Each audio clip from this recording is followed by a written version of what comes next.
কেমন আছেন আপনারা? আলহামদুলিল্লাহ। যারা কোরআন দিয়ে কথা বলে এরা খারাপ থাকতে পারে না।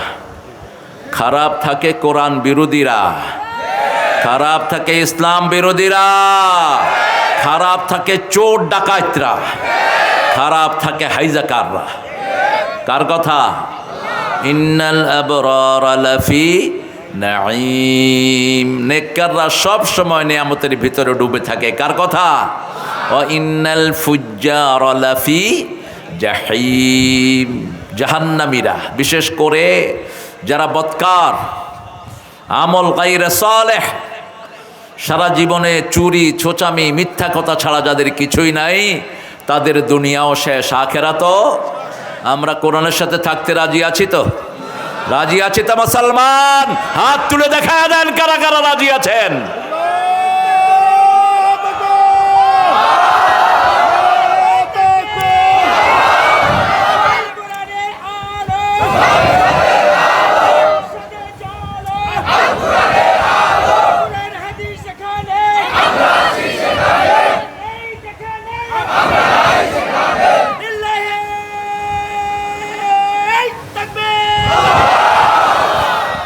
এমন একটা সময় আমরা প্রোগ্রামে বসেছি যখন ফিলিস্তিন রক্তের দরিয়াতে সাঁতার কাটছে। যদি আমাদের পাশের দেশ হতো ফিলিস্তিন, আমরা একজন এখানে থাকতাম না। আমরা দেখতাম ইহুদির গায়ে কয়টা হাড্ডি আছে, ওই কুত্তাদেরকে যেখানে পেতাম সেখানে খুন করতাম। তবে সেই সময় আসছে। রাসূল 1400 বছর আগে বলে গেছেন, ইহুদিদেরকে হত্যা করবে সব জাতি, সব জাতি। তারা গাছের পিছনে পালাবে, গাছও তাদের কথা বলে দিবে। ইল্লাল গারকাদ ফাইন্নাহু শাজারাতুল ইয়াহুদ।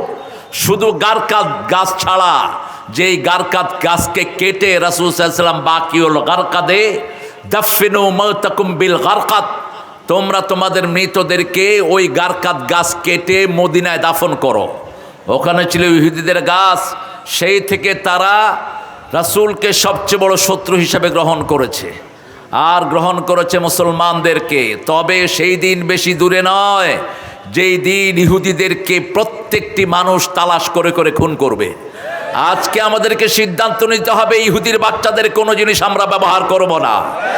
আমি গতকালকের মাহফিলে বলছি, ডাক্তার ইউনূস, ইহুদিদের যতগুলো প্রতিষ্ঠান বাংলাদেশে আছে সবগুলো বন্ধ করে দাও। এগুলো বন্ধ করে দিয়ে যে ইহুদি কর্মকর্তারা এখানে আছে লাথি মেরে বাংলাদেশ থেকে বের করে দাও। আর না হলে আমাদের হাতে ছেড়ে দাও, আমরা দেখি ইহুদির বাচ্চারা এখান থেকে কেমনে টাকা পাঠায়।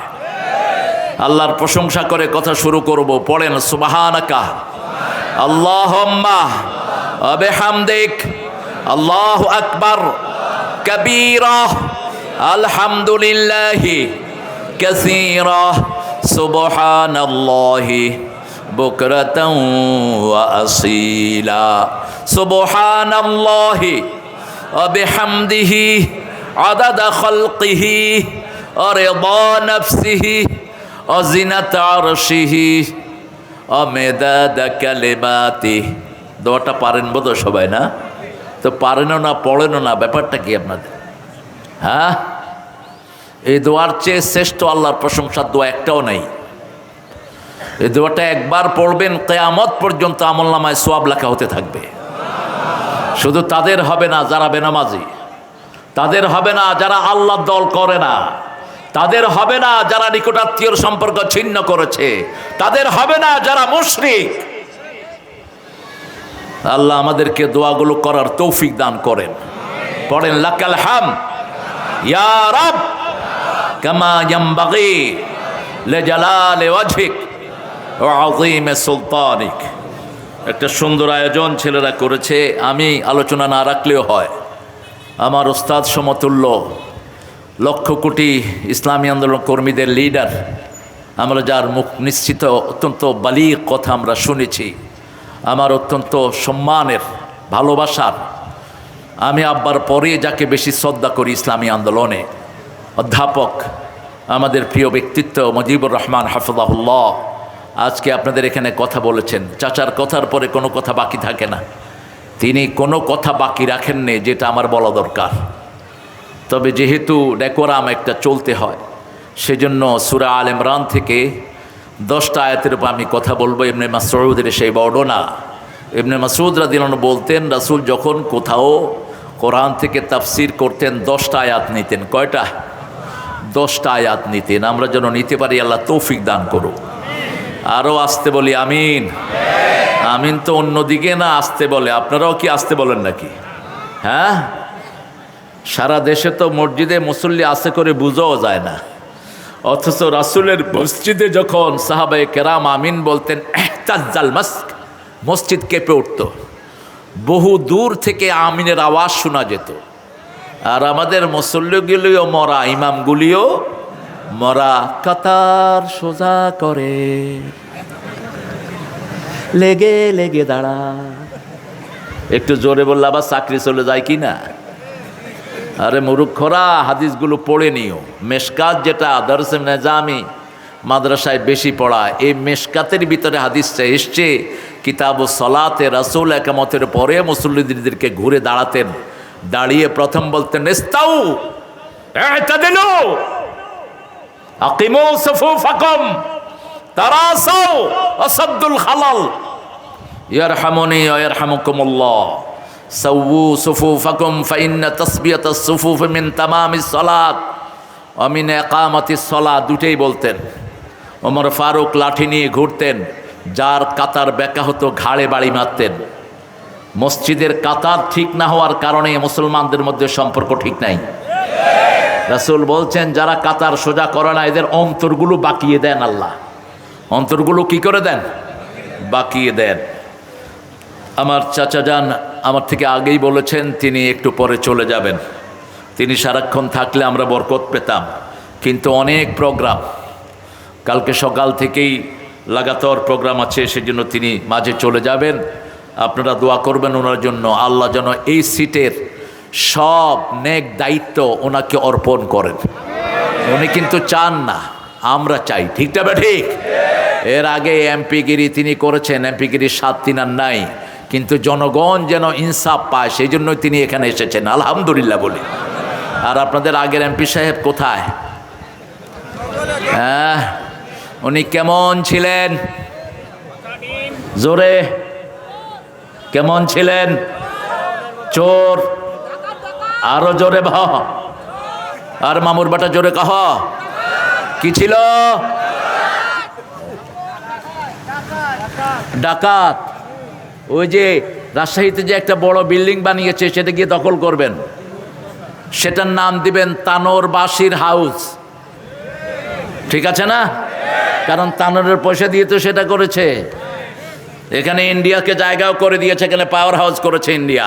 জ্বালিয়ে দেন এই পাওয়ার হাউস। সতর্ক করে দেই ভারতের মানুষেরা, ভারতের 42 কোটি মুসলমান আমাদের মুসলমান। ঠিকটা বা ঠিক? উল্টা পাল্টা করবা, হাতে তলোয়ার নেব আমরা, হাতে AK-47 নেব, যেমন নিয়েছেন রাহমাতাল লিল আলামিন। যেই হাতে আমরা তসবিহ জপেছি এখন সেই হাতে উঠবে অস্ত্র। কোন মুসলমানের রক্ত আমরা প্রবাহিত দেব না। রাজি আছেন তো? রাজি আছো মুসলমান? রাসূলের সেই হাদিস স্মরণ রাখবেন, আমার যে উম্মত যুদ্ধবিদ্যা জানে না সে আমার উম্মত না। 10 বছরে 80টা যুদ্ধ করেছেন রাহমাতাল লিল। ভাষাই তো চেঞ্জ করে ফেলেছি আমরা অনুরোধ বানিয়েছি ইসলামটাকে। ইসলামে কোনো অনুরোধ নাই, আলা সাবিলিল ইসতিলাহ। ইসলাম আসছে দুনিয়াকে শাসন করার জন্য। রাসূল যখন চিঠিগুলো লিখতেন, বিসমিল্লাহির রহমানির রহিম মিন মুহাম্মদ সাল্লাল্লাহু আলাইহি সাল্লাম ইলা সুলতানে ফারিস, চিঠির শব্দ কি? আসলিম তাসলিম। ইসলাম গ্রহণ কর, শান্তিতে থাকবি। গ্রহণ করবি না, যুদ্ধের জন্য তৈরি হ। আল্লাহ বলছেন রাসূলের মাধ্যমে, যতক্ষণ কালেমা পড়বে না ততক্ষণ খুন করো, হত্যা করো। ফাকাতিলুহুম হাত্তা লা তাকুনা ফিতনাহ ওয়া ইয়াকুনা আদ-দীনু লিল্লাহ। সূরা তাওবাতে বলছেন, সূরা আনফালে বলছেন ওয়া ইয়াকুনা আদ-দীনু কুল্লুহু লিল্লাহ। অতক্ষণ পর্যন্ত তোমরা জিহাদ করো, যুদ্ধ করো, যতক্ষণ পর্যন্ত সারা দুনিয়ার সবখানে কার দিন কায়েম না হয়। লাস্তুম আলা শাইইন হাত্তা তুকিমুত তাওরাত ওয়াল ইনজিল ওয়াল কুরআন ওমা উনজিলা ইলাইকুম মির রাব্বিক, তোমাদের কোনো আমল কবুল হবে না যতক্ষণ পর্যন্ত তাওরাত ইনজিল কোরআনে যা নাজিল হয়েছে সেটা তোমরা কায়েমের চেষ্টা না করো। কায়েম করবেন তো? দেখি কারা কারা করবেন না। মনোযোগ ভালো আছে। গতকাল সভাপতি ছিলেন মাহমুদুল হাসান সাহেব, এরপরে আরও সহসভাপতি মোবারক হোসেন সাহেব, শামসুল মণ্ডল সাহেব, আবুল হোসেন সাহেব, আকরাম আলী মাস্টার সাহেব, প্রধান অতিথি আখতারুজ্জামান, আখেরাতুজ্জামান, সর্বনাশ, হ্যাঁ আখেরুজ্জামান, কি ভুল নাম, কই উনি ছিলেন কালকে, নামটা সহি করে নিয়েন ভাই। আখেরুজ্জামান আপনি না? আখেরুজ্জামান কিয়ামতের আগে যার জন্ম হবে আগের দিন, সে হলো আখিরুজ্জামান, অর্থাৎ জমানার শেষ লোক। আপনি কি শেষ লোক? অবশ্য আমাদের দেশে তো নামের কোনো সিরি নাই। এক হুজুর নাম রাখছে সাইয়্যিদুল মুরসালিন। আমি বললাম তুই খাতামুন নাবিয়িনও লাগা দে। মুরুক্ষ, মুরুক্ষের অভাব নাই, ঘরে ঘরে মুরুক্ষ। গোলাম মোহাম্মদ, গোলাম আহম্মদ, গোলাম নবী, গোলাম রাসূল, নুরুন নবী, নুরুল হুসাইন, এগুলো হলো নাম, সবগুলো শিরকে মিশ্রিত। আল্লাহ ছেড়ে দিবেন না একটাও। হযরত মাওলানা রুহুল আমিন, এ কোন রুহুল আমিন? রাজশাহীর, আমার অত্যন্ত স্নেহের, আসছিল কালকে। আল্লাহ তার কথাগুলো আমল করার তৌফিক দান করেন। মোহাম্মদ রেজাউল করিম উজ্জ্বল, ও আসছিল। মোহাম্মদ লোকমান আলী, আজকে আমাদের প্রধান অতিথি, প্রধান বক্তা, প্রধান আমাদের অর্নামেন্টাল, আমাদের চিফ গেস্ট, লক্ষ কোটি ছাত্রের টিচার এবং ইসলাম আলাদের সারা দুনিয়াব্যাপী প্রেরণার যিনি উৎস, যার বইগুলো যে কোনো আলেমকে প্রেরণা দিবে। আপনারা আলেম যারা, তারা পড়বেন চাচার বইগুলো। আপনাদের আলেমদের কলম থেকে এত সুন্দর বই বের হয় না। একসময় জমিয়তে আহলে হাদিসের অত্যন্ত বড় নেতা ছিলেন অধ্যাপক মুজিবুর রহমান হাফিজাহুল্লাহ, জামাতের নায়েবে আমির, ভারপ্রাপ্ত আমিরও ছিলেন দীর্ঘ সময়। আল্লাহ চাচার সারা জীবনের আমলগুলোকে কবুল করেন, চাচার জীবনের গুনাহগুলোকে মাফ করে দেন, চাচিকে, প্রাক্তন চাচিকে জান্নাতুল ফেরদাউস দান করে দেন, বর্তমান চাচির সব রোগ সুখ ভালো করে দেন। আমিনও এত অল্প করে বলেন আপনারা, আরও আসতে বলেন আমিন, আরও আসতে কহেন আমিন। আরে ভাই আমিন বললে তো দোয়াটা আগে আপনার জন্য কবুল হবে, বলেন আমিন। ইদা ওয়াফাকাল আমিনু মাআল মালায়েকা গুফিরা লাকা মা তাকাদ্দামা মিন দামবিক। রাসূল বলছেন তোমার আমিনের সাথে যদি ফেরেশতার আমিন মিলে যায় তোমার সব গুনাহ আল্লাহ মাফ করে দিবেন। এই জন্য আমিন বেশি বলবেন। আমার আগে কথা বলেছেন হাফেজ মোহাম্মদ শাহিন আলম সাহেব, আজকে আমাদের সভাপতি বোধহয় আপনি, আপনার নাম কোথায়? নাম ও উপরে, একদম উপরে আসছে। একটা সূরা আমাদের প্রিয় মানুষের নামে আল্লাহ রাব্বুল আলামিন নাজিল করেছেন, সূরা লোকমান। ওই লোকমানের মতে আল্লাহ ওনাকে কবুল করুন। আরও জোরে বলি আমিন। এত ছোট করে লেখে, মাশাআল্লাহ। আপনার ডিজিগনেশনটা আমি পড়তে পাচ্ছি না, খায়ের। আরও অনেক আমাদের মেহমান এখানে লিফলেট আপনার নাম দিয়েছেন, সবার নাম পড়তে গেলে অনেক সময় যাবে। দোয়া করছি লিফলেটের সবাইকে আল্লাহ কবুল করুক। এখানে আরও অনেক ওলামা হজরত এসেছেন, আমি যাদের ছাত্র হতে পারলে ধন্য হতাম। এসেছেন স্কুল, কলেজ, ইউনিভার্সিটির প্রিয় স্যারেরা, এসেছেন বিভিন্ন পেশায় জড়িত আবাল বৃদ্ধা বনিতা, পর্দার আলের মা বোনেরা, হিন্দু সম্প্রদায়ের ভাই বোনেরা, এসেছেন প্রশাসনের ভাইয়েরা, DB, SB, NSI, police, RAB, border guard, এসেছেন আমাদের সবচেয়ে বেশি আল্লাহর প্রিয় বান্দিরা। যতজন এসেছেন আল্লাহ সবার জীবনের গুনাহগুলো মাফ করে দেন। যতজন এসেছেন আল্লাহ সবাইকে কোরআন কায়েমের শ্রেষ্ঠ কর্মী বানিয়ে দেন। কোরআনে সূরা আল ইমরান নামে একটা সূরা আল্লাহ দিয়েছেন, এটা কোরআনের ৩য় নাম্বার সূরা। ইমরান, দুইজন নবীর পিতার নাম ছিল ইমরান। বিশেষ করে একজন নবীর নানা, আরেকজন নবীর আব্বা। মূসা আলাইহিস সালামের আব্বার নাম কি ছিল? ইমরান। আর মরিয়ম আলাইহিস সালামের আব্বার নাম ইমরান। মরিয়ম আলাইহিস সালামের আব্বা ঈসা আলাইহিস সালামের কি হয়? কি হয়? এরা পেছে পড়ে গেছে, কি হয়? না না, কি হয়? না না, অলৌকিক শিশু ঈসা আলাইহিস সালাম। আল ইমরানে ইমরান ওনার স্ত্রীর কথা উল্লেখিত হয়েছে, কিভাবে তিনি সন্তান চেয়েছেন। ইন্নী নাযারতু লাকা মা ফি বাতনি মুহাররারান ফাতাকাব্বাল মিন্নী ইন্নাকা আনতাস সামিউল আলিম। আমি আমার পেটে যেই সন্তান এই সন্তানটাকে আমি বাইতুল মুকাদ্দাসের জন্য ওয়াকফ করলাম। বাইতুল মুকাদ্দাসের জন্য ওয়াকফ করা মানে হলো মসজিদের জন্য সন্তান চাওয়া মানে হলো ছেলে চেয়েছেন। কি চেয়েছেন? ছেলে। কারণ মসজিদের খাদেম কোনো মেয়ে হয় না। মাহফিলটা প্রতি বছর চলুক, আপনারা চান তো? দেখি কারা কারা চান না। এখন কারা কারা চান একটু হাত তুলে দেখা দেন সুন্দর করে। আল্লাহ এই হাতগুলো আপনার কবুল করেন। একটু খুব সুন্দর করে হাতগুলো নিচে পকেটে দিয়ে দেন। ছেলেরা যাবে যতটুক পারি, হাত্তালেম কান আমরা দেবো ইনশাআল্লাহ। বড় আকারে দিতে চাইলে বড় আকারে দিবেন। প্যান্ডেলের খরচ একজন নিয়ে যান, একজন মাইকের নিয়ে যান, একজন অতিথিদের নিয়ে যান, যাতে মায়েরা আপনাদের দানের উপর ইসলাম টিকে আছে। তোমার নাম শাহিন না? তুমি কালো হয়ে গেছো তো আগে। মেয়েদের দানের উপর ইসলাম টিকে আছে। তাসাদ্দাকনা, আল্লাহ রাসূল বলছেন আমি জাহান্নামে অধিকাংশ মেয়েদেরকে দেখেছি, এই জন্য তোমরা বেশি করে দান করো। as-সাদকাতু তারুদ্দুল বালা, সদকা যারা দেয় সমস্ত আযাব থেকে আল্লাহ তাকে নিষ্কৃতি দান করে দেন। প্রত্যেকটি মানুষ মৃত্যুর আগে আফসোস করবে। সূরা মুনাফিকুনের 10 নম্বর আয়াত, লাউলা আখারতানি ইলা আজালিন করিব ফাআসাদদাকা ওয়া কুম মিনাস সলিহিন।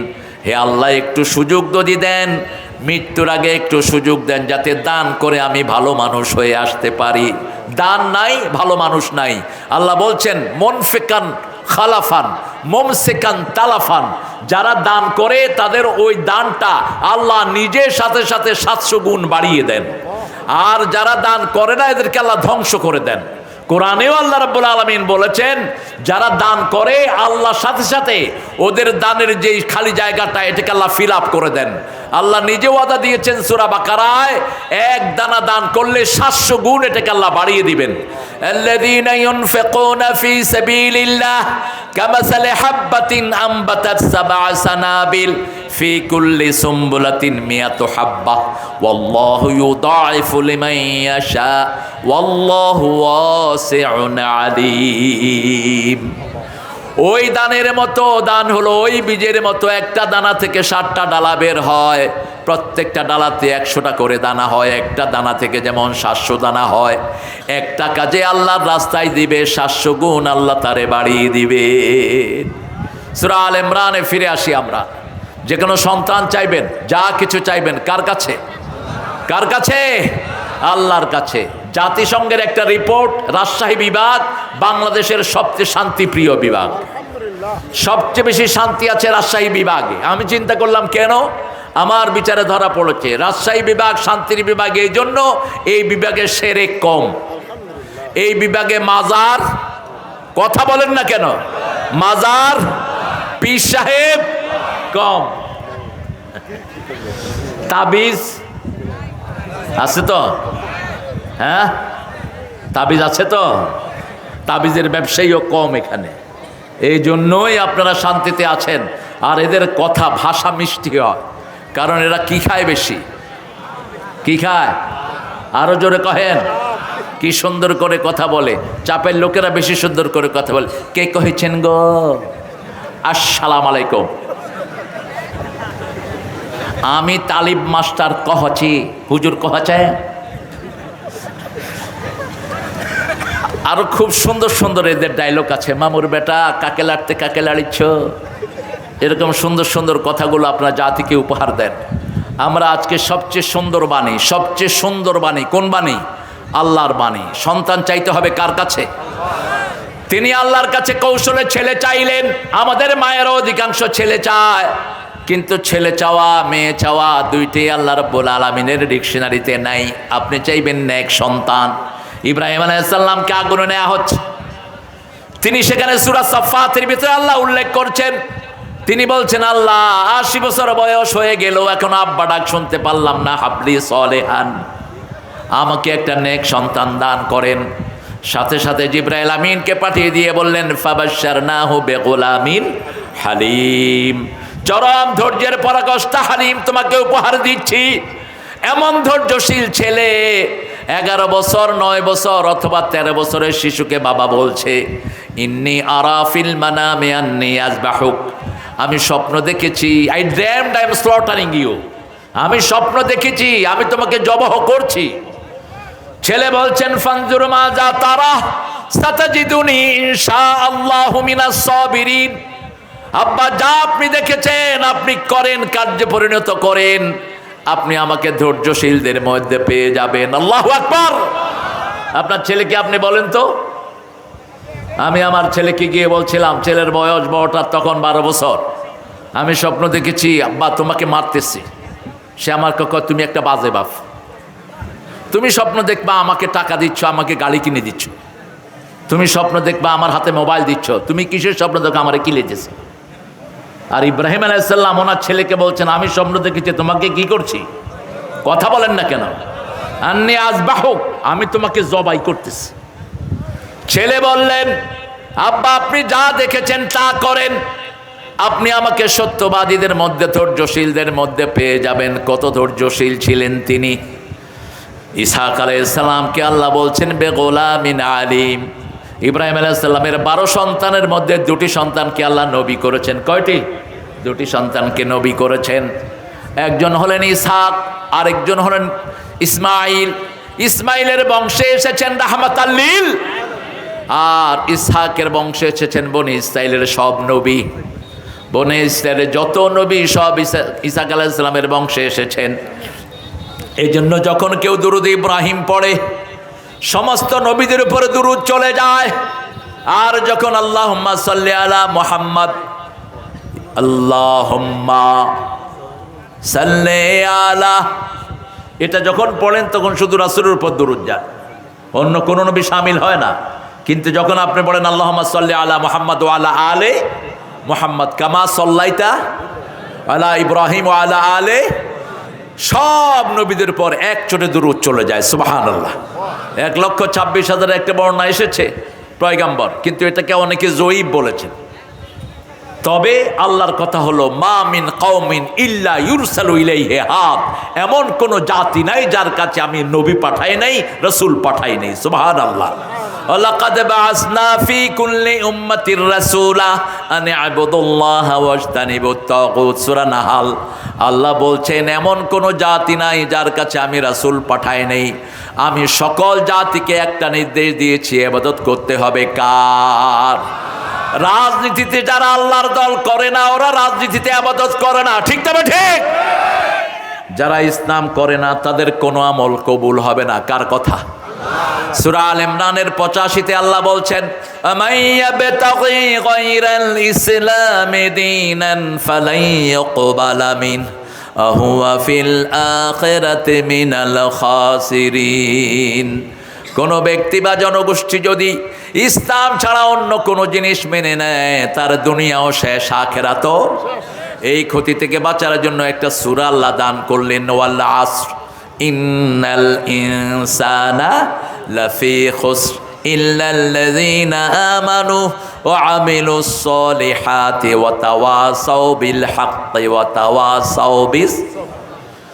কি নেতা দেখেন, স্টেজে উঠে কয় আমাদের নবী, আমাদের নবী, আমাদের নবী। মানুষকে নাম কও, হ্যাঁ আমাদের নবী, আমাদের নবী, আমাদের নবী। কি নাম জানে? নামই নেই, নবীর নাম জানে না। কথা কন না কেন? কি আজীব, জীবনে কালেমাও পড়স নাই। একটা হিন্দু অত রাসূলের নাম জানে, লা ইলাহা ইল্লাল্লাহু, কে না জানে এটা? বাস বলতে পারলো না। কি কষ্টের ভিতরে আমরা আছি। এরাও মুসলমান দাবি করে। আল্লাহ এদেরকে তুমি দিনের সঠিক সমঝ দান করো। আরো জোরে বলি আমিন। চাইবেন কার কাছে? রাসূলকে যদি অনুসরণ না করেন আল্লাহর ভালোবাসা পাবেন না, গুনাহ মাফ হবে। একজনকে অনুসরণ করা ফরজ, কে করেছেন? এই আল ইমরানের 31 নম্বর আয়াত, কুল ইন কুনতুম তুহিব্বুনাল্লাহা ফাত্তাবিউনি ইউহিব্বুকুমুল্লাহ ওয়া ইয়াগফির লাকুম যুনুবাকুম ওয়াল্লাহু গফুরুর রহিম। নজরুল আল্লামা ইকবাল থেকে কবিতা চুরি করেছেন, ঠাকুর চুরি করেছেন বহু মানুষ থেকে। বিশেষ করে তার গীতাঞ্জলি সবটাই চুরি হলো শেখ সাদির সেই রুমির মসনবী থেকে রবি ঠাকুর পদে পদে চুরি করতেন। রবি ঠাকুর গীতাঞ্জলির প্রায় 50টা কবিতা হলো অনুবাদ, এটা দিয়ে তিনি নোবেল পেয়েছেন। মুসলমান থেকে অনুবাদ চুরি করা। জাতীয় সঙ্গীত তিনি হাইজ্যাক করেছেন। তিনি মৃত্যুর আগে কিভাবে জাতীয় সঙ্গীত লিখলেন? 1940 সালে তিনি মারা গেলেন, 41-এ মারা গেলেন তিনি। আমরা স্বাধীন হয়েছি কবে? কথা কন, 71। অবশ্য যারা ওনাকে বিশেষ জায়গায় বসিয়েছেন, ওনার জাতীয় সঙ্গীত যারা এনেছেন তারা এরকমই। আল্লামা সাইদির বিরুদ্ধে জিনার এলিগেশন দেয়া হলো। জিনার এলিগেশন দেওয়ার পরে তাজুল ওই মেয়েটাকে কোর্টে আনার ব্যবস্থা করলো। মেয়েটাকে জিজ্ঞেস করা হলো, তোমার শ্লীলতাহানি কে করেছে? সাইদি। কেমন দেখতে? কেমন? কালো আলকাতরা। মা তোমার বয়স কত? তোমার জন্ম কবে? 1975। সাইদি সাহেব ঘটনা ঘটাইছে কবে? কথা কন না কেন? মেয়ের জন্ম কবে? এই তো এদের কাহিনী। এরপরে ক্যাঙ্গারু কোর্টের ওই কুত্তা বিচারপতি, তুই কিয়ামতের ময়দানে আসামির কাঠ গলায় দাঁড়াবি। সবার আগে সব বিচারপতিদেরকে আল্লাহ আসামির কাঠ গলায় দাঁড় করাবেন কিয়ামতের ময়দানে। হিসাব হবে নামাজের, বিচার হবে রক্তের। রক্ত ঝরেছে মতিউর রহমান নিজামীর, রক্ত ঝরেছে আলী হাসান মুজাহিদের, কাদের মোল্লার, কামরুজ্জামান, কাশেম আলী মিন্টু। এরা ফুলের চেয়ে সুন্দর চরিত্রের মানুষ ছিল। প্রত্যেকেই শান্ত চিত্তে কালেমা পড়তে পড়তে আল্লাহর দরবারে হাজিরা দিয়েছে।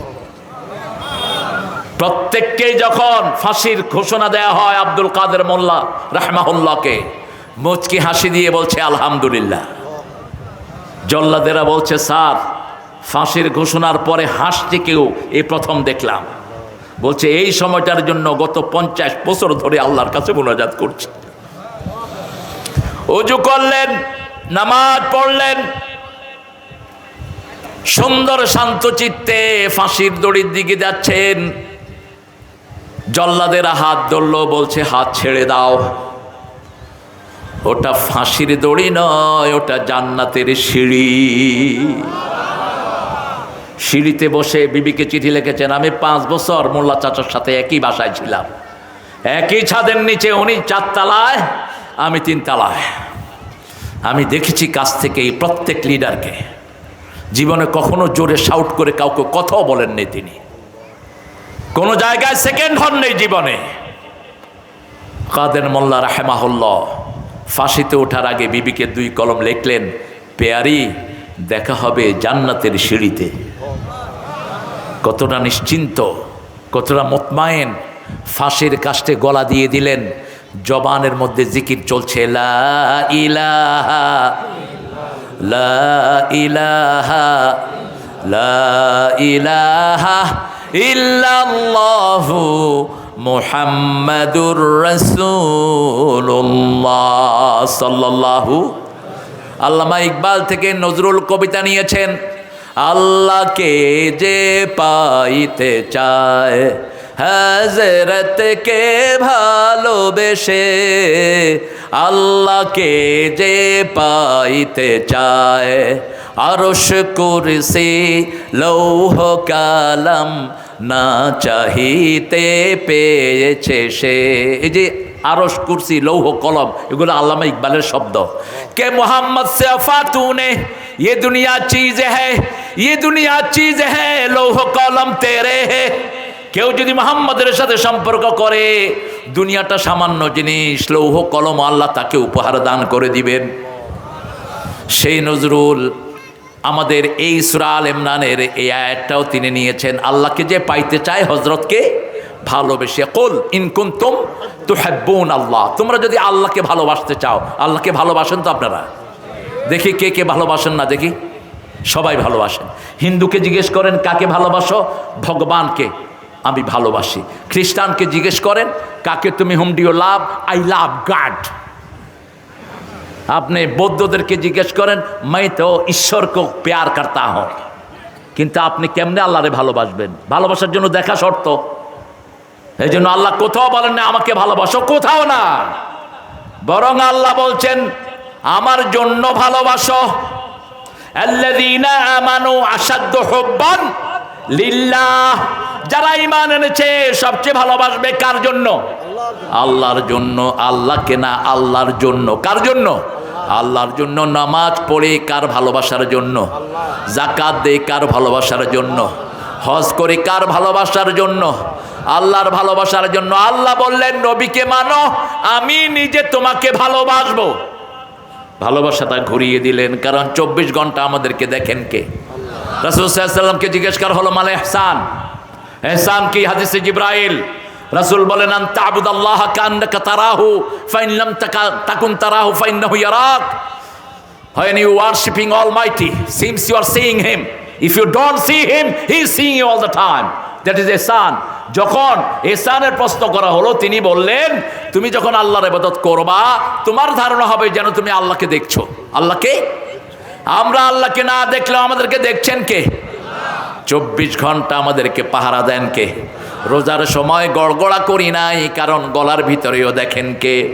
কি সুন্দর তাকওয়া লালন করেছি। রোজাও শেষ, তাকওয়াও। সেই দিন থেকেই ঈদে এবার বিশেষ প্রোগ্রাম আসতেছে, নুরু পাগলা বিশেষ প্রোগ্রাম, অমুকের নাচের অনুষ্ঠান। রমজান থেকে অ্যাডভার্টাইজ আছে না নাই? সবগুলো টেলিভিশনে। আর আমাদের ভাইয়ারা মনে করেন সিনেমা দেখে গান গেয়ে যদি আমরা ঈদ উদযাপন করতে পারি তাহলে তো পুরো রোজাটা কবুল। কি বলেন? কথা কন না কেন? আহারে, ঈদের দিন সব রোজাদারদেরকে আল্লাহ পুরস্কারের জন্য একত্রিত করেন। আল্লাহ 5টা কসম খান। রাসূল বলছেন অবি জালালি ও কুদরাতি ও ইজ্জাতি ও উলুবি ও ইরতিফা'i মাকানি। 5টা কসম খেয়ে আল্লাহ বলেন ঈদের দিন বান্দা আমার কাছে যা চাইবে তা আমি তাকে দান করে দেব। কিন্তু আমাদের লোকগুলো অধিকাংশ ঈদের জামাতেই যায় না, নামাজ পড়ে না। রমজান শেষ, নামাজও শেষ, রোজাও শেষ। আবার রোজা রেখেছে কিন্তু নামাজ পড়েনি, এরকম লোক আছে না নাই? আপনারা বলেন, নামাজ যদি কেউ না পড়ে তার কোনো আমল কবুল হবে নাকি? হবে না।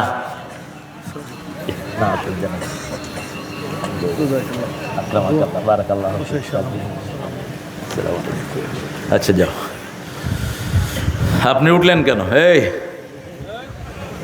হে মামুর বেটা, কণ্ঠে যাচ্ছ? এই জন্যই লাঠি নিয়ে খোদবা দেয়া সুন্নাহ। রাসূল খোদবা কি রাখতেন? এত মোটা লাঠি রাখলে এমনিই উঠবে না কেউ। খোদবা দেখেন না, আমাদের দেশে তো রাসূলের খোদবাই নেই। ইমামরা উঠে আল্লাহ দিলে নিজের রুমাল টুমাল লাইডা। রাসূল উঠতেন লাঠি নিয়া। আর যেখানে সেজদা দেয় ইমাম সাহেবের জায়গাটার নাম কি? কি নাম? মেহরাব। অর্থ কি? অস্ত্রাগার। কি অর্থ? অস্ত্রাগার। আর এখন বানাইছে ফানাগার, জুব্বাগার। এখানে জুতাগার। রাসূল এখানে অস্ত্র রাখতেন, সাহাবীদের যুদ্ধের সরঞ্জাম এখানে রাখতেন। সামনের দিনগুলো আসতেছে, আমরা রকেট লঞ্চার সেখানে রেখে তারপরে আল্লাহকে সেজদা দেব। ঠিক কিনা?